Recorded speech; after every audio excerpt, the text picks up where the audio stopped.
Sample problem S09-04. Before and after snapshots of a car's velocity are shown. All the cars have the same mass. Rank the magnitude of the change in momentum of the cars. So we need to figure out if we want, as they ask for the change in momentum, then we probably want the momentum before and after. So if the masses are the same, this will end up being basically the same, right? Since P equals,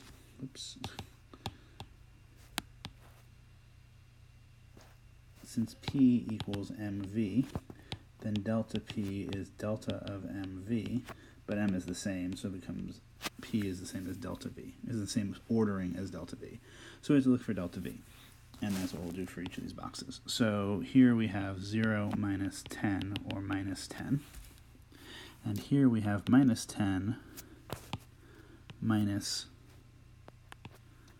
10, which is minus 20.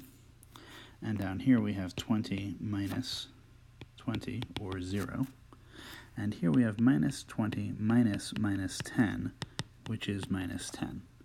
So now we can see pretty clearly that what comes out is an ordering where B, which is 20, is greater than A or D, both of which are minus 10, which is greater than C, which is 0.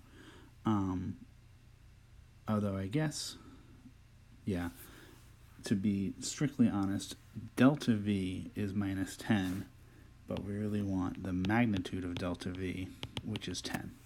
So really the numbers we're comparing is what I was saying there, which is 10 versus 20 versus 10 versus 0.